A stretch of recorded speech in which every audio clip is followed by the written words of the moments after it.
Hello ಗೆಳೆಯರೆ, ತಮ್ಮೆಲ್ಲರಿಗೂ Kalam mains answer writing ಪ್ರೋಗ್ರಾಮಿಗೆ ಸ್ವಾಗತ. ಇಂದು 4ನೇ ದಿನವಾಗಿದ್ದು, ಕಳೆದ 3 ದಿನಗಳಿಂದ ಎನ್ವೈರ್ಮೆಂಟ್ಗೆ ಸಂಬಂಧಿಸಿದಂತಹ ಪ್ರಶ್ನೆಗಳನ್ನು ನಾವು ಸಾಲ್ವ್ ಮಾಡಿದ್ದೀವಿ. ಸೊ ಈ ಸಂಚಿಕೆಯಲ್ಲಿ ಮುಂದಿನ ಭಾಗದಲ್ಲಿ ನಾವು ಇಂಟರ್ನಲ್ ಸೆಕ್ಯೂರಿಟಿಗೆ ಸಂಬಂಧಿಸಿದಂತಹ ವಿಷಯಗಳನ್ನು ನೋಡಲಿದ್ದೇವೆ. GS ಪೇಪರ್ 3ಯಲ್ಲಿ ಎನ್ವೈರ್ಮೆಂಟ್ ಇಂಟರ್ನಲ್ ಸೆಕ್ಯೂರಿಟಿ ಭಾಗವನ್ನು ನಾವು ಈ ವಾರದಲ್ಲಿ ಕಂಪ್ಲೀಟ್ ಮಾಡುವಂತಹ ಒಂದು ಟಾರ್ಗೆಟ್ನೊಂದಿಗೆ ಈ ಒಂದು ಸಂಚಿಕೆಯನ್ನು ಆರ್ಗನೈಸ್ ಮಾಡಿರುತ್ತೇವೆ. ಸೊ ಈಗ ಎನ್ವೈರ್ಮೆಂಟಲ್ಲಿ ಸಂಬಂಧಿಸಿದಂತಹ ಪ್ರಶ್ನೆಗಳು ಹಾಗೂ ಅದಕ್ಕೆ ಬರುವಂತಹ ಕರೆಂಟ್ ಅಫೇರ್ಸ್ಗಳನ್ನು time to time follow up ಮಾಡಿ. ಸೊ ಯಾವ ರೀತಿಯಲ್ಲಿ ಪ್ರಶ್ನೆಗಳು ಬರ್ತಾ ಇದ್ದಾವೆ ಅನ್ನುವಂಥದ್ದು ತಮಗೆ ಈಗ ಮಾಹಿತಿ ಸಿಕ್ಕಿದೆ. ಆ್ಯಂಡ್ ಎಷ್ಟರ ಮಟ್ಟಿಗೆ ತಮ್ಮ ನಾಲೆಜ್ ಹಾಗೂ ಕಂಟೆಂಟನ್ನು ಇಂಪ್ರೂವ್ ಮಾಡ್ಕೋಬೇಕು, ಸೊ ದಟ್ ಆನ್ಸರನ್ನು ಅಥವಾ ಕ್ವೆಶನನ್ನು ನೀವು ರಿಕ್ವೈರ್ಮೆಂಟಿಗೆ ಸಂಬಂಧಿಸಿದಂತೆ ಕ್ಲಿಯರ್ ಆಗಿ ಪ್ರೆಸೆಂಟ್ ಮಾಡಲು ಸಹಕಾರಿಯಾಗುತ್ತದೆ ಅನ್ನುವಂಥದ್ದನ್ನು ಅರ್ಥೈಸ್ಕೊಂಡಿದ್ದೀವಿ. ಸೊ ಈಗ ಈ ನಾಳೆ ಮತ್ತು ಇವತ್ತು ಇಂಟರ್ನಲ್ ಸೆಕ್ಯೂರಿಟಿಗೆ ಸಂಬಂಧಿಸಿದಂತಹ ಪ್ರಶ್ನೆಗಳನ್ನು ಉದಾಹರಣೆಗೆ ನೋಡೋಣ, ಮತ್ತು ಯಾವ ರೀತಿಯಲ್ಲಿ ತಾವು ಇದಕ್ಕೆ ಸಂಬಂಧಿಸಿದಂತಹ ನೋಟ್ಸ್ ಆಗಿರಬಹುದು ಮತ್ತು ಪ್ರಶ್ನೆಗಳು ಏನು ಕೇಳ್ತಾ ಇದ್ದಾರೆ ಅದನ್ನು ಹೇಗೆ ಇಂಪ್ರೂವೈಸ್ ಮಾಡ್ಕೋಬೇಕು ಅನ್ನುವಂಥದ್ದನ್ನು ನೋಡೋಣ. ಸೊ ನಿನ್ನೆ ಕೊಟ್ಟಂತಹ ಪ್ರಾಕ್ಟೀಸ್ ಕ್ವೆಶನ್ ಮೊದಲನೇ ಹಂತದಲ್ಲಿ ಮತ್ತು 2 ಇಂಟರ್ನಲ್ ಸೆಕ್ಯೂರಿಟಿಗೆ ಸಂಬಂಧಿಸಿದಂತಹ ಪ್ರಶ್ನೆಗಳೊಂದಿಗೆ ಒಂದು ಪ್ರಾಕ್ಟೀಸ್ ಕ್ವೆಶನನ್ನು ಇವತ್ತು ಸಹ ಕೊಡಲಾಗುವುದು. ಹಾಗೆ ತಮ್ಮೆಲ್ಲರ ಮಾಹಿತಿಗೋಸ್ಕರ La Excellence IAS prelims cum mains offline batch 2021ಕ್ಕೆ ಈ ತಿಂಗಳಲ್ಲಿ ಶುರು ಮಾಡ್ತಾ ಇದ್ದು, ಇವತ್ತು ಸ್ಕಾಲರ್ಶಿಪ್ ಟೆಸ್ಟನ್ನು ಸಹ ಕಂಡಕ್ಟ್ ಮಾಡಲಾಗಿತ್ತು. ಯಾರೆಲ್ಲ ವಿದ್ಯಾರ್ಥಿಗಳು ಸ್ಕಾಲರ್ಶಿಪ್ ಟೆಸ್ಟನ್ನು ತಗೊಂಡಿದ್ದೀರೋ ಅವರ ರಿಸಲ್ಟ್ಸ್ಗಳು ಆದಷ್ಟು ಬೇಗ ತಮ್ಮ ಫೋನ್ ನಂಬರಿಗೆ ಕಾಲ್ ಮಾಡಿಬಿಟ್ಟು ಅಥವಾ ಮೆಸೇಜ್ ಮೂಲಕನೂ ತಿಳಿಸ್ಕೊಡ್ತಾರೆ. ಇನ್ನು ಯಾವುದಾದರೂ ಅಡ್ಮಿಷನಿಗೆ ಸಂಬಂಧಿಸಿದಂಥ ಮಾಹಿತಿಗಳು ಬೇಕಾಗಿದ್ದಲ್ಲಿ ಆಫೀಸ್ ನಂಬರ್ಸ್ 9121412929 ಅಥವಾ 9121442929ಗೆ ತಾವು ಸಂಪರ್ಕಿಸಬಹುದು. ಯಾವುದೇ ಕಾರಣಕ್ಕೂ ತಮ್ಮ ಪ್ರಿಪರೇಷನ್ ಮಾತ್ರ ನಿಲ್ಲಬಾರದು. ಯಾಕಂದರೆ ಜೂನ್ 27ಕ್ಕೆ ಪ್ರಿಲಿಮ್ಸ್ ಬರ್ತಾ ಇದ್ದು ಸಮಯ ಶುರುವಾಗಿದೆ. ಫೆಬ್ರವರಿ ತಿಂಗಳಲ್ಲಿ ನೋಟಿಫಿಕೇಶನ್ ಆಗುತ್ತದೆ. ಸೊ ಆ ಸಮಯದ ಒಳಗೆ ಈ ಎಕ್ಸಾಮಿಗೆ ಬೇಕಾದಂತಹ ಪೂರ್ವ ಸಿದ್ಧತೆಯನ್ನು ಮಾಡಿಕೊಳ್ಳುವಂಥದ್ದ ನಿಟ್ಟಿನಲ್ಲಿ ಎಲ್ಲರೂ ಕೆಲಸ ಮಾಡುವ ಅವಶ್ಯಕತೆ ಇದೆ. ತಮಗೆ ಯಾವುದೇ ಮಾಹಿತಿ ಬೇಕಾಗಿದ್ದಲ್ಲಿ ಮತ್ತೆ ಅದಕ್ಕೆ ಡಿಸ್ಕಷನನ್ನು ನೋಡೋಣ. ಸೊ ಇವತ್ತಿನ ಸಂಚಿಕೆಯನ್ನು ಶುರು ಮಾಡೋಣ. ಸೊ ನಿನ್ನೆ ಕೊಟ್ಟಂತಹ ಪ್ರಾಕ್ಟೀಸ್ ಪ್ರಶ್ನೆ ಮೊದಲನೇದಾಗಿ, examine the causes behind India's problem of e-waste and reasons due to which these rules have been ineffective. So ಕೇಳ್ತಾ ಇರುವಂತಹ ಪ್ರಶ್ನೆ 3 ಹಂತದಲ್ಲಿ. ಮೊದಲನೇದಾಗಿ ಇ-ವೇಸ್ಟ್ ಏನು ಹಾಗೂ ಅದಕ್ಕೆ ಸಂಬಂಧಿಸಿದಂತೆ ಭಾರತದಲ್ಲಿ ಪ್ರಾಬ್ಲಮ್ಸ್ಗಳು ಏನೇನಾಗಿದ್ದಾವೆ ಆ ಪ್ರಾಬ್ಲಮ್ಸ್ಗಳನ್ನು ನೋಟ್ ಮಾಡಿಬಿಟ್ಟು 3ನೇ ಹಂತದಲ್ಲಿ ಭಾರತ ಯಾವ ರೀತಿಯಾಗಿ ಈ ಇ-ವೇಸ್ಟನ್ನು ಹೊಡೆದಾಡಲು ಮಾಡಿರುವಂತಹ ಕ್ರಮಗಳು ಹೇಗೆ ವಿಫಲವಾಗ್ತಾ ಇದ್ದಾವೆ, ಯಾವ ಕಾರಣಗಳಿಂದಾಗಿ ಅನ್ನುವಂಥದ್ದನ್ನು ಹೇಳಿ ಕೊನೆಯಲ್ಲಿ ನಾವು ಕನ್ಕ್ಲೂಷನನ್ನು ನೋಡಲಿದ್ದೇವೆ. ಸೊ ಮೊದಲನೇ ಹಂತದಲ್ಲಿ ಇಂಟ್ರೊಡಕ್ಷನ್ ಪಾರ್ಟನ್ನು ನೋಡೋಣ. ಸೊ ಇಂಟ್ರೊಡಕ್ಷನಲ್ಲಿ global e waste monitor 2017 united nations university ಏನು ಜಾರಿ ಮಾಡುತ್ತದೆಯೋ ಅದರ ಪ್ರಕಾರ ಭಾರತ ಪ್ರತಿ ವರ್ಷ ಒಟ್ಟು 2 ಮಿಲಿಯನ್ ಟನ್ಗಳಷ್ಟು ಇ-ವೇಸ್ಟನ್ನು ಜನರೇಟ್ ಮಾಡುವಂಥದ್ದು. ಪ್ರಪಂಚದಲ್ಲಿ ಭಾರತ 5ನೇ ರ್ಯಾಂಕ್ನಲ್ಲಿ ನಿಂತಿರುತ್ತದೆ, US, ಚೈನಾ, ಜಪಾನ್ ಮತ್ತು ಜರ್ಮನಿಯ ನಂತರ. ಸೊ ಇಲ್ಲಿ ನಮ್ಮ ಭಾರತ ದೇಶದ ಸ್ಟೇಟಸ್ ಏನು ಇ-ವೇಸ್ಟಿಗೆ ಸಂಬಂಧಿಸಿದಂತೆ ಇದೆ, ಫ್ಯಾಕ್ಟ್ಸನ್ನು ಕೊಟ್ಟು ಅದನ್ನು ನಾವು ಸಬ್ಸ್ಟಾನ್ಷಿಯೇಟ್ ಮಾಡ್ತಾ ಇರುವಂಥದ್ದು. ಭಾರತದಲ್ಲಿ ಇ-ವೇಸ್ಟ್ ರೂಲ್ ಸಂಬಂಧಿಸಿದಂತೆ ಇ-ವೇಸ್ಟ್ ಮ್ಯಾನೇಜ್ಮೆಂಟ್ ರೂಲ್ಸ್ 2016 ಜಾರಿಗೆ ತರಲಾಗಿದೆ. ಅದರ ಪ್ರಕಾರ ಯಾವೊಬ್ಬ ಮ್ಯಾನುಫ್ಯಾಕ್ಚರರ್ ಇದ್ದಾರೋ ಎಲೆಕ್ಟ್ರಿಕ್ ಅಥವಾ ಎಲೆಕ್ಟ್ರಾನಿಕ್ ಇಕ್ವಿಪ್ಮೆಂಟ್ಸ್ಗಳು ಅವರೆಲ್ಲರೂ ಇರುವಂತಹ ಗೂಡ್ಸ್ಗಳನ್ನು ಕಲೆಕ್ಟ್ ಮಾಡಿಬಿಟ್ಟು ಆಥರೈಸ್ಡ್ ಡಿಸ್ಮ್ಯಾಂಟಲರ್ಸ್ ಅಥವಾ ರೀಸೈಕಲ್ ಮಾಡುವಂತಹ ಕಂಪನಿಗಳಿಗೆ ಅವು ಹಿಂತಿರುಗಿಸಬೇಕು. ಆದರೆ ಈ ಇ-ವೇಸ್ಟ್ ಮ್ಯಾನೇಜ್ಮೆಂಟ್ ರೂಲ್ಸ್ನ ಅಡಿಯಲ್ಲಿ ಇರುವಂತಹ ಪ್ರಾವಧಾನಗಳು ಸರಿಯಾಗಿ ಇಂಪ್ಲಿಮೆಂಟ್ ಆಗ್ತಾ ಇರುವಂಥದ್ದು ಬಹಳ ಕಡಿಮೆ ಅನ್ನುವಂಥದ್ದನ್ನು ನೋಡ್ತಾ ಇದ್ದೀವಿ.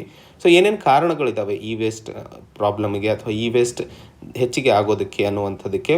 ಮೊದಲನೇದು ಡೊಮೆಸ್ಟಿಕ್ ಯೂಸ್, 2ನೇದು ಇಲ್ಲಿಗಲ್ ಇಂಪೋರ್ಟ್, 3ನೇದು ಇನ್ಫ್ರಾಸ್ಟ್ರಕ್ಚರ್ ಪ್ರಾಬ್ಲಮ್, 4ನೇದು ಇನ್ಫಾರ್ಮಲ್ ಆ್ಯಂಡ್ ಅನ್ಸೈಂಟಿಫಿಕ್ ಅಪ್ರೋಚ್.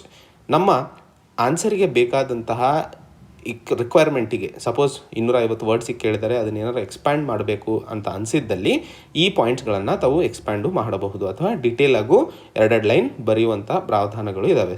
ಉದಾಹರಣೆಗೆ ಇಲ್ಲಿಗಲ್ ಇಂಪೋರ್ಟ್ಸ್ಗೆ ತಾವು 2ನೇ ಪಾಯಿಂಟ್ ಏನು ಕೊಟ್ಟಿದ್ದೀವಿ, 2015ರಲ್ಲಿ ಒಂದು ಯುನೈಟೆಡ್ ನೇಷನ್ಸ್ ಎನ್ವೈರ್ಮೆಂಟ್ ಪ್ರೋಗ್ರಾಮ್ನ ರಿಪೋರ್ಟ್ನ ಬಗ್ಗೆ ತಾವು ಮಾಹಿತಿ ಕೊಡಬಹುದು. ಅದರ ಪ್ರಕಾರ ಚೈನಾ, ಇಂಡಿಯಾ, ಮಲೇಷಿಯಾ ಮತ್ತು ಪಾಕಿಸ್ತಾನ್ ಬಹಳಷ್ಟು ಶಿಪ್ಮೆಂಟ್ಸ್ಗಳು ಹಜಾರ್ಡಸ್ ವೇಸ್ಟ್ಗೆ ಸಂಬಂಧಿಸಿದಂತೆ ಇನ್ಕ್ಲೂಡಿಂಗ್ ಇ-ವೇಸ್ಟ್ಗಳು ಈ ಭಾರತಕ್ಕೆ ಈ ರಾಷ್ಟ್ರಗಳಿಗೆ ಇಂಪೋರ್ಟ್ ಆಗ್ತಾ ಇರೋದನ್ನು ನಾವು ನೋಡ್ತಾ ಇದ್ದೀವಿ. ಡೊಮೆಸ್ಟಿಕ್ ಯೂಸ್, ಜನ ಮಿಡಲ್ ಇನ್ಕಮ್ ಕ್ಲಾಸ್ ಏನಿದ್ದಾರೋ ಅವರೆಲ್ಲರೂ ಈ ಇಕ್ವಿಪ್ಮೆಂಟ್ಸ್ಗಳನ್ನು ಉಪಯೋಗಿಸ್ಕೊಂಡು ಯಾವುದೇ ಒಂದು ರೀತಿಯ ರೀಸೈಕಲಿಗೆ ಒಳಗಾಗ್ತಿಲ್ಲ. ಭಾರತ ಎರಡನೇ ಅತಿ ದೊಡ್ಡ ಮೊಬೈಲ್ ಮಾರ್ಕೆಟ್ ಆಗಿರುವಂಥದ್ದು. ಸೊ ಅದಕ್ಕೆ ಸಂಬಂಧಿಸಿದಂತೆ ವೇಸ್ಟ್ ಮ್ಯಾನೇಜ್ಮೆಂಟ್ ಆಗ್ತಾ ಇಲ್ಲ ಅನ್ನುವಂಥದ್ದು. ಇನ್ಫ್ರಾಸ್ಟ್ರಕ್ಚರ್ಗೆ ಸಂಬಂಧಿಸಿದಂತೆ waste collection, transportation, treatment, storage, recovery ಇದ್ಯಾವೂ ಸಹ ಹಂತವಾಗಿ ಡಿಫೈನ್ ಆಗಿಲ್ಲ ಆ್ಯಂಡ್ ಇವು ನಡೀತಾ ಇಲ್ಲ ಅನ್ನುವಂಥದ್ದು. ಇನ್ಫಾರ್ಮಲ್ ಆ್ಯಂಡ್ ಅನ್ಸೈಂಟಿಫಿಕ್ ಅಪ್ರೋಚ್ ಕೆಳಗಡೆ ಸುಮಾರು 95% ವೇಸ್ಟ್ ರೀಸೈಕಲ್ ಏನಾಗ್ತಾ ಇದೆ ಅದು ಇನ್ಫಾರ್ಮಲ್ ಆಗಿ ಆಗ್ತಿದೆ, ಅನ್ಸೈಂಟಿಫಿಕ್ ಆಗಿ ಆಗ್ತಾ ಇದೆ ಅನ್ನುವಂಥದ್ದನ್ನು ತಿಳಿಸ್ಕೊಡಬಹುದು. ಸೊ ಏನೇನು ಕಾರಣಗಳಿಂದಾಗಿ ನಾವು ಭಾರತದಲ್ಲಿ ಮಾಡಿರುವಂತಹ ವೇಸ್ಟಿಗೆ ಸಂಬಂಧಿಸಿದಂಥ ರೂಲ್ಸ್ ಇನ್ಎಫೆಕ್ಟಿವ್ ಅಥವಾ ಸರಿಯಾಗಿ ಇಂಪ್ಲಿಮೆಂಟ್ ಆಗ್ತಾ ಇಲ್ಲ ಅಂತಂದಿದ್ದಕ್ಕೂ ಸಹ 5 ಪಾಯಿಂಟ್ಸ್ಗಳು. ಇಂಪ್ಲಿಮೆಂಟೇಷನಲ್ಲಿ ಫೇಲ್ಯೂರ್ ಆಗ್ತಾ ಇದೆ, ಹ್ಯೂಮನ್ ರಿಸೋರ್ಸ್ ಮತ್ತು ಇನ್ಫ್ರಾಸ್ಟ್ರಕ್ಚರ್ ಸಫಿಷಿಯೆಂಟ್ ಇಲ್ಲ, ಮತ್ತು ರೂಲ್ಸ್ ಮಾಡಿರುವಂತಹದಕ್ಕೆ ಒಂದಿಷ್ಟು ಲೂಪ್ ಹೋಲ್ಸ್ಗಳನ್ನು ಕಾಣ್ತಾ ಇರುವಂಥದ್ದು. ಯಾವುದೇ ಒಂದು ಮಾನಿಟರಿಂಗ್ ಸಿಸ್ಟಮ್ ಇಲ್ಲ, ಯಾಕಂದರೆ ಯಾರು ಅಕೌಂಟಬಿಲಿಟಿ ಎಲ್ಲಿವರೆಗೆ, ಯಾಕಂದರೆ ತಪ್ಪು ಮಾಡ್ತಿದ್ದಾರೆ ಅಂತಂದ್ರೆ ಅದಕ್ಕೆ ಶಿಕ್ಷೆ ಆಗುವಂಥದ್ದು ಬಹಳ ಇಂಪಾರ್ಟೆಂಟ್ ಆಗಿರ್ತದೆ. ಉದಾಹರಣೆಗೆ ಬೆಂಗಳೂರಿನಲ್ಲಿ ಮಾಸ್ಕ್ ಹಾಕೊಳ್ಳದೇ ಇರೋದಕ್ಕೆ 250 ರೂಪಾಯಿ ಫೈನ್ ಇದೆ. ನಾನು ಇವತ್ತು ಹೊರಗಡೆ ಹೋದಾಗ ನೋಡ್ತಾ ಇದ್ದೆ, ಬೆಂಗಳೂರಿನಲ್ಲಿ 90% ಜನರು ಮಾಸ್ಕನ್ನು ಹಾಕೊಳ್ತಾ ಇದ್ದಾರೆ ಆ್ಯಂಡ್ BBMP ಮಾಸ್ಕ್ ಇಲ್ಲದೇ ಇರೋರನ್ನ ಹುಡುಕೋದು ಕಷ್ಟ ಆಗಿಬಿಟ್ಟಿದೆ. ಸೊ ಎಲ್ಲಿಯವರೆಗೆ ಅಕೌಂಟಬಿಲಿಟಿ ಇರಲ್ವೋ ಅಲ್ಲಿಯವರೆಗೆ ಜನ ಅದನ್ನು ಫಾಲೋ ಮಾಡುವಂಥದ್ದು ಒಂದಿಷ್ಟು ಕಷ್ಟವಾಗುತ್ತದೆ. ಸೊ ಮಾನಿಟರಿಂಗ್ ಸಿಸ್ಟಮನ್ನು ಮಾಡುವಂಥದ್ದು ಅತಿ ಮುಖ್ಯವಾಗಿರುತ್ತದೆ. ಅವೇರ್ನೆಸ್ಸನ್ನು ಹೆಚ್ಚಿಸಬೇಕು ಇದಕ್ಕೆ ಸಂಬಂಧಿಸಿದಂತೆ. ಸೊ ಈ ಭಾಗದಲ್ಲಿ ನಾವು ಇಂಟ್ರೊಡಕ್ಷನ್ ಮತ್ತು ಬಾಡಿಯನ್ನು ಕವರ್ ಮಾಡಿಬಿಟ್ಟು ಕನ್ಕ್ಲೂಷನಲ್ಲಿ ವೇಸ್ಟ್ ಒಂದು ಸಾರಿ ಡಿಸ್ಮ್ಯಾಂಟಲ್ ಆಗಿ ಡಿಸ್ಪೋಸ್ ಅನ್ಸೈಂಟಿಫಿಕಲಿ ಆದರೆ ಅದರಿಂದಾಗಿ ಬಹಳಷ್ಟು ಡೇಂಜರಸ್ ಗ್ಯಾಸಸ್, ಪಾರ್ಟಿಕಲ್ಸ್ ನಿಸರ್ಗಕ್ಕೆ ಆ್ಯಡ್ ಆಗ್ತವೆ. ಅದರಿಂದಾಗಿ ಏರ್ ಪೊಲ್ಯೂಷನ್ ಮತ್ತು ಹೆಚ್ಚಿನ ಹೆಲ್ತ್ ಪ್ರಾಬ್ಲಮ್ಸ್ಗಳನ್ನು ನಾವು ಕಾಣ್ತೇವೆ. ಸೊ ವೇಸ್ಟ್ ಮ್ಯಾನೇಜ್ಮೆಂಟ್ ರೂಲ್ಸ್ 2016 ಏನು ಜಾರಿಗೆ ತಂದಿದೆಯೋ ಭಾರತ ಸರ್ಕಾರ, ಅದನ್ನು ಎಫೆಕ್ಟಿವ್ ಆಗಿ ಇಂಪ್ಲಿಮೆಂಟ್ ಮಾಡುವ ಅವಶ್ಯಕತೆ ಇದೆ. ವೇಸ್ಟನ್ನು ಹಾಲಿಸ್ಟಿಕಲಿ ಮತ್ತು ಪ್ರಾಪರ್ ಮಾನಿಟರಿಂಗ್ ಮೆಕ್ಯಾನಿಸಮನ್ನು ಜಾರಿಗೆ ತರುವ ಅವಶ್ಯಕತೆ ಇದೆ ಅನ್ನುವಂಥದ್ದನ್ನು ಕನ್ಕ್ಲೂಷನಲ್ಲಿ ನಾವು ಹೇಳಬಹುದು. ಇಂದಿನ ಮೊದಲನೇ ಇಂಟರ್ನಲ್ ಸೆಕ್ಯೂರಿಟಿಗೆ ಸಂಬಂಧಿಸಿದಂತಹ ಪ್ರಶ್ನೆ, India is one of the major hub of illicit drug trade. So ಇದೊಂದು ಸ್ಟೇಟ್ಮೆಂಟ್. ಈ ಸ್ಟೇಟ್ಮೆಂಟಿಗೆ ಸಂಬಂಧಿಸಿದಂತೆ discuss the statement in the light of drug abuse problems in India especially in border areas. So border ಏರಿಯಾಸಿಗೆ ಸಂಬಂಧಿಸಿದಂತೆಯೇ ನಾವು ಮಾತಾಡಬೇಕು. ಮತ್ತು ಯಾಕಂದರೆ ಡ್ರಗ್ ಸಮಸ್ಯೆ ನಾವು ಬಾಲಿವುಡ್ ಇಂಡಸ್ಟ್ರಿಯಲ್ಲಿ, ನಮ್ಮ ಕರ್ನಾಟಕ ಫಿಲ್ಮ್ ಇಂಡಸ್ಟ್ರಿಯಲ್ಲಿ ಕಾಣ್ತಾ ಇದ್ದೀವಿ ಅಂದ ಕೂಡಲೇ ಇಲ್ಲಿಗೆ ಶಿಫ್ಟ್ ಆಗಬಾರ್ದು. ಬಾರ್ಡರ್ ಏರಿಯಾಸಿಗೆ ಸಂಬಂಧಿಸಿದಂತೆ ಮಾತಾಡ್ತಾ ಇರೋದ್ರಿಂದ ಅಲ್ಲಿಗೆ ನಾವು ಸೀಮಿತವಾಗಬೇಕು. ಇರುವಂತಹ ಅಪ್ರೋಚ್ 4 ಹಂತಗಳಲ್ಲಿ present Bharat drug menace problem ಎಷ್ಟರ ಮಟ್ಟಿಗೆ ಆಗಿ ನಿಂತಿದೆ, ಅದರ ಕಾರಣಗಳು ಏನೇನು ಮತ್ತು ಇದಕ್ಕೆ ಭಾರತದಿಂದ ಹೊರಬರಲು ಏನೇನು ಅವಕಾಶಗಳಿದ್ದಾವೆ ಅನ್ನುವಂಥದ್ದನ್ನು ಕನ್ಕ್ಲೂಷನಾಗಿ ಹೇಳಬಹುದು. ಈಗಷ್ಟೇ ಏಮ್ಸ್ ಒಂದು ರಿಪೋರ್ಟನ್ನು ಸಬ್ಮಿಟ್ ಮಾಡಿತ್ತು, magnitude of substance use in India ಅಂತ ಹೇಳಿ. ಇದು ministry of social justice and empowerment ಕೆಳಗಡೆ ಬರುತ್ತದೆ. ಅದರ ಕೆಳಗಡೆ ಕೊಟ್ಟಿರುವಂತಹ ಒಂದಿಷ್ಟು ಫ್ಯಾಕ್ಟ್ಸ್ಗಳನ್ನು ಹೇಳ್ತೀನಿ. 5 ಕೋಟಿ ಭಾರತೀಯರು ಕೆನಬಿಸ್ ಮತ್ತು ಓಪಿಯಾಯ್ಡ್ಸನ್ನು ಉಪಯೋಗಿಸ್ತಾ ಇದ್ದಾರೆ 2018ರಲ್ಲಿ ಅಂತ ಹೇಳ್ತಾ ಇರುವಂಥದ್ದು.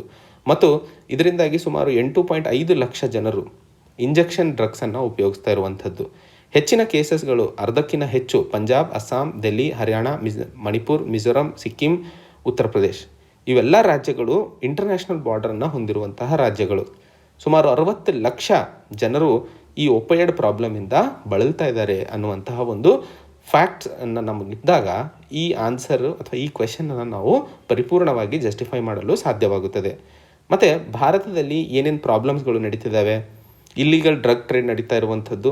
United nation office on drugs and crime ಹೇಳ್ತಾ ಇರೋ ಹಾಗೆ ಭಾರತ ದೊಡ್ಡ ಬಾಡಿ ಅಥವಾ ದೊಡ್ಡ ಮಾರ್ಕೆಟ್ ಆಗಿ ಹೊರಹೊಮ್ಮುತ್ತಾ ಇದೆ. ಕನಬಿಸ್, ಟ್ರೆಮಡೋಲ್ ಅನ್ನುವಂತಹ ಹಾಗೂ ಮೆಥಮೆಟಫೈನ್ ಇರುವಂತಹ ಡ್ರಗ್ಸ್ಗಳಿಗೆ. ಡ್ರಗ್ ಟ್ರಾಫಿಕಿಂಗ್ ರೂಟ್ ಅಂತಂದಾಗ ಇರಾನ್, ಅಫ್ಘಾನಿಸ್ತಾನ್, ಪಾಕಿಸ್ತಾನ್ ಮತ್ತು ಗೋಲ್ಡನ್ ಟ್ರಯಾಂಗಲ್ ಸೌತ್ ಈಸ್ಟ್ ಏಷ್ಯಾದಲ್ಲಿ ನಾವು ಮಾತಾಡ್ತೀವಿ. ಗೋಲ್ಡನ್ ಟ್ರಯಾಂಗಲ್ ಅಂದ್ರೇನು ನಿಮ್ಮ ನಾಲೆಜಿಗೆ ಹೇಳ್ತಾ ಇದ್ದೀನಿ. ಈ ರೀಜನ್ ಮಯನ್ಮಾರ್, ಲವೋಸ್ ಮತ್ತು ಥೈಲ್ಯಾಂಡ್ ಏನು ಹಳ್ಳಿಯಲ್ಲಿ ಇರುವಂತಹ ಗುಡ್ಡಗಾಡುಗಳಿದ್ದಾವೋ ಅವುಗಳನ್ನು ನಾವು ಗೋಲ್ಡನ್ ಟ್ರಯಾಂಗಲ್ ಅಂತ ಕರಿತೀವಿ. ಇದು ಸೌತ್ ಏಷ್ಯಾದಲ್ಲಿ ಮೇಜರ್ ಓಪಿಯಂ ಪ್ರೊಡ್ಯೂಸಿಂಗ್ ರೀಜನ್ ಆಗಿರುವಂಥದ್ದು. ಹಾಗೂ ಯುರೋಪ್ ಮತ್ತು ನಾರ್ತ್ ಅಮೆರಿಕಾಗೆ ಇಲ್ಲಿಂದ ಮೊದಲಿಗೆ ಟ್ರಾನ್ಸ್ಫರ್ ಆಗ್ತಾ ಇತ್ತು. ಗೋಲ್ಡನ್ ಕ್ರೆಸೆಂಟ್ ಅಂದ್ರೇನು, ಸೌತ್ ಏಷ್ಯಾದ ರೀಜನಲ್ಲಿ ಓಪಿಯಂ ಪ್ರೊಡಕ್ಷನ್ ಮತ್ತು ಡಿಸ್ಟ್ರಿಬ್ಯೂಷನ್ ಏನು ಅಫ್ಘಾನಿಸ್ತಾನ್, ಇರಾನ್ ಮತ್ತು ಪಾಕಿಸ್ತಾನಿಂದ ಆಗುತ್ತದೆಯೋ ಅದನ್ನು ನಾವು ಗೋಲ್ಡನ್ ಕ್ರೆಸೆಂಟ್ ಅಂತ ಕರಿತೀವಿ. ಸೊ ಡ್ರಗ್ಸ್ ಅಂತ ಬಂದಾಗ ಗೋಲ್ಡನ್ ಟ್ರಯಾಂಗಲ್, ಗೋಲ್ಡನ್ ಕ್ರೆಸೆಂಟ್ ಬಗ್ಗೆ ಮೆನ್ಷನ್ ಮಾಡೋದು ಬಹಳ ಇಂಪಾರ್ಟೆಂಟ್ ಆಗಿರ್ತದೆ. ಭಾರತ ಏನೇನು ಚಾಲೆಂಜಸ್ಗಳನ್ನು ಅನುಭವಿಸ್ತಾ ಇದೆ, ಬಾರ್ಡರ್ಗಳು ತುಂಬ ಪೋರಸ್ ಆಗಿದ್ದಾವೆ, ಅದ್ರ ಬಗ್ಗೆ ನೋಡಿದ್ವಿ. ಟ್ರಾಫಿಕಿಂಗ್ ಹೆಚ್ಚಾಗ್ತಾ ಇದೆ, ಕಂಟ್ರೋಲ್ ಭಾರತದ ಕಡೆಯಿಂದ ಕಡಿಮೆ ಇರೋದು ಅಂಥದ್ದು. ಹಾಗೂ ಸಪ್ಲೈಯಲ್ಲಿ ಬೆಳವಣಿಗೆ ಆಗ್ತಾ ಇರುವಂಥದ್ದು. ಸೊ ಸಪ್ಲೈ ಕಂಟಿನ್ಯೂಸ್ ಆಗಿ ಬರ್ತಾನೆ ಇದೆ ಅಂತ ಹೇಳ್ತಾ ಇರುವಂಥದ್ದು. ಸೊ ಇವೆಲ್ಲ ಕಾರಣಗಳು ಭಾರತಕ್ಕೆ ಕೊಡುವಂತಹ ಪ್ರಾಬ್ಲಮ್ಸ್ಗಳು. ಸೊ ಏನು ಮಾಡುವ ಅವಶ್ಯಕತೆ ಇದೆ? ಭಾರತ ರೀಜ್ನಲಿ, ಇಂಟರ್ನ್ಯಾಷನಲಿ ಮತ್ತು ನ್ಯಾಷನಲಿ ಈ ಪ್ರಾಬ್ಲಮ್ಸ್ಗಳನ್ನು ಅಂಡರ್ಸ್ಟ್ಯಾಂಡ್ ಮಾಡಿಕೊಂಡು ಅದನ್ನು ಹೇಗೆ ಸರಿಪಡಿಸಲು ಸಾಧ್ಯವಿದೆ ಅನ್ನುವಂಥದ್ದಕ್ಕೆ ಇನ್ನೂ ಹೆಚ್ಚಿನ ಎಫರ್ಟ್ಸ್ಗಳನ್ನು ಹಾಕುವ ಅವಶ್ಯಕತೆ ಇದೆ. ಹಾಗೂ ಏನು ಮ್ಯಾರಿಟೈಮ್ ಟ್ರಾಫಿಕಿಂಗ್ ರೂಟ್ಸ್ ಇದಾವೆ, ಮಯನ್ಮಾರಿಂದ, ಅಂಡಮಾನ್ ಸಿಯಿಂದ, ಇವುಗಳನ್ನು ಇಂಡಿಯನ್ ಟೆರಿಟರಿಯಲ್ ವಾಟರ್ಸ್ಗಳನ್ನು ಸರಿಯಾಗಿ ಸ್ಟ್ರಾಟಜಿಕ್ ಆಗಿ ಅಬ್ಸರ್ವ್ ಮಾಡುವ ಅವಶ್ಯಕತೆ ಇದೆ ಅಂತ ಹೇಳಿ 2ನೇ ಪಾಯಿಂಟು. 3ನೇ ಹಂತದಲ್ಲಿ ಅಡಿಕ್ಷನ್ಗೆ ಜನರು ಒಳಗಾದಾಗ ಅವರಿಗೆ ಬೇಕಾದಂತಹ ಸಹಾಯ ಹಸ್ತವನ್ನು ಸರ್ಕಾರ ರೆಡಿ ಮಾಡುವ ಅವಶ್ಯಕತೆ ಇದೆ ಅಂತ ಹೇಳಿ ನಾವು ಸೊಲ್ಯೂಷನ್ಸ್ಗಳಲ್ಲಿ ಸಂಕ್ಷಿಪ್ತವಾಗಿ ಹೇಳಬಹುದು. ಕನ್ಕ್ಲೂಷನಲ್ಲಿ ಡ್ರಗ್ ಅಡಿಕ್ಷನ್ ಮತ್ತು ಟ್ರಾಫಿಕಿಂಗ್ ಎರಡೂ ರಾಷ್ಟ್ರೀಯ ಹಿತಾಸಕ್ತಿಗೆ ಕೆಟ್ಟದ್ದು. ಅದು ನ್ಯಾಷನಲ್ ಸೆಕ್ಯೂರಿಟಿ ಮತ್ತು ಇಂಟಿಗ್ರಿಟಿ ಆಫ್ ನೇಷನನ್ನು, ಹ್ಯೂಮನ್ ರಿಸೋರ್ಸಸ್ಗಳನ್ನು ಡಿಗ್ರೇಡ್ ಮಾಡೋದ್ರಿಂದ ಭಾರತಕ್ಕೆ ಬಹಳ ದೊಡ್ಡ ಇಂಪ್ಯಾಕ್ಟ್ ಆಗುವ ಅವಕಾಶಗಳಿದ್ದಾವೆ. ಸೊ ಈ ಇಲಿಸಿಟ್ ಡ್ರಗ್ ಟ್ರೇಡನ್ನು ಬೆಳೆಸೋದು ಅಥವಾ ಬೆಳೀತಾ ಇರೋದನ್ನು ತಡೆಯುವಂಥದ್ದು ಸರ್ಕಾರ ಮತ್ತು ಜನರು ಇಬ್ಬರೂ ಜೊತೆಯಾಗಿ ಇದನ್ನು ತಡೆ ಹಿಡಿಯಲು ಅವಕಾಶಗಳನ್ನು ಮಾಡಿಕೊಡುವ ಅವಶ್ಯಕತೆ ಇದೆ ಅಂತ ಹೇಳಿ ಕನ್ಕ್ಲೂಷನಲ್ಲಿ ಬರೆದಾಗ ನಮ್ಮ ಆನ್ಸರ್ ಪರಿಪೂರ್ಣವಾಗಿ ಕಂಪ್ಲೀಟ್ ಆಗಲಿದೆ. ಮುಂದಿನ ಪ್ರಶ್ನೆ, examine the problems of infiltration in India along with its impact and possible solution. So ಮೊದಲಿಗೆ ಇನ್ಫಿಲ್ಟ್ರೇಷನಿಂದ ಆಗುವಂತಹ ಪ್ರಾಬ್ಲಮ್ಸ್ಗಳು ಏನೇನು ಅನ್ನುವಂಥದ್ದನ್ನು ಮಾತಾಡಬೇಕು. ತದನಂತರ ಅದರಿಂದ ಆಗುವಂತಹ ಇಂಪ್ಯಾಕ್ಟ್ ಮತ್ತು ಅದಕ್ಕೆ ಬೇಕಾದಂತಹ ಪಾಸಿಬಲ್ ಸೊಲ್ಯೂಷನ್ಸ್ಗಳು ಏನೇನಿದ್ದಾವೆ ಅನ್ನುವಂಥದ್ದು ಪ್ರಶ್ನೆ. ಇಂಟ್ರೊಡಕ್ಷನಲ್ಲಿ ಭಾರತ ಸುಮಾರು 15,106.7 ಕಿಲೋಮೀಟರ್ಗಳ ಅಂತಾರಾಷ್ಟ್ರೀಯ ಬಾರ್ಡರನ್ನು ತನ್ನ ನೈಬರಿಂಗ್ ಜೊತೆ ಹೊಂದಿರುವಂಥದ್ದು. ಇದು ದೊಡ್ಡದಾಗಿದ್ದು ಹಾಗೂ ಪೋರಸ್ ಆಗಿದೆ ಅಂದರೆ ಭಾಳಷ್ಟು ಲೂಪ್ಸ್ಗಳು ಇದ್ದಾವೆ ಎಲ್ಲಿ ಇನ್ಫಿಲ್ಟ್ರೇಟ್ ಆಗಬಹುದು. ಹಾಗೂ ಕೆಲವೊಂದು ಬೌಂಡ್ರಿ, ಈಗ ಪಾಕಿಸ್ತಾನ ಸೈಡ್ ಆಗಿರ್ಬೋದು, ಚೈನಾ ಕಡೆ ಆಗಿರ್ಬೋದು, ಒಂದಿಷ್ಟು ಡಿಸ್ಪ್ಯೂಟೆಡ್ ಬೌಂಡ್ರೀಸು ಸಹ ಇದ್ದಾವೆ. ಇದರಿಂದಾಗಿ ಸಿಗ್ನಿಫಿಕೆಂಟ್ ಮತ್ತು ಯುನೀಕ್ ಪ್ರಾಬ್ಲಮ್ಗಳು ಭಾರತ ಫೇಸ್ ಮಾಡ್ತಾ ಇರುವಂಥದ್ದು. ಏನೇನು ಪ್ರಾಬ್ಲಮ್ಸ್ ಫೇಸ್ ಮಾಡ್ತಾ ಇದೆ ಇನ್ಫಿಲ್ಟ್ರೇಷನಿಂದಾಗಿ? Illegal migration, terrorism, insurgency and left wing extremism, ಹಾಗೂ ಕೌಂಟರ್ಫಿಟ್ ಕರೆನ್ಸಿ ಮತ್ತು ಡ್ರಗ್ ಸ್ಮಗ್ಲಿಂಗ್, ಇವೆಲ್ಲವೂ ನಮಗೆ ಗೊತ್ತಿರುವಂಥವು. ನಾ ಹೇಳಿದ ಹಾಗೆ ಇವುಗಳನ್ನು ಎಕ್ಸ್ಪ್ಲೇನ್ ಮಾಡುವ ಅವಶ್ಯಕತೆ ಇದ್ದರೆ ಎಕ್ಸ್ಪ್ಲೇನ್ ಮಾಡಬೇಕು. ಸಪೋಸ್ 150 ವರ್ಡ್ಸ್ಗಳ ಪ್ರಶ್ನೆ ಇದು ಅಂತಂದಿದ್ದಲ್ಲಿ ಜಾಸ್ತಿ ಎಕ್ಸ್ಪ್ಲನೇಷನ್ ಬೇಕಾಗಿಲ್ಲ. ಅದಕ್ಕೆ ಸಂಬಂಧಿತ ಸೊಲ್ಯೂಷನ್ಗಳೇನು? ಒಂದು ಕಂಪ್ರಹೆನ್ಸಿವ್ ಇಂಟಿಗ್ರೇಟೆಡ್ ಬಾರ್ಡರ್ ಮ್ಯಾನೇಜ್ಮೆಂಟ್ ಸಿಸ್ಟಮನ್ನು ಡೆವಲಪ್ ಮಾಡುವ ಅವಶ್ಯಕತೆ ಇದೆ.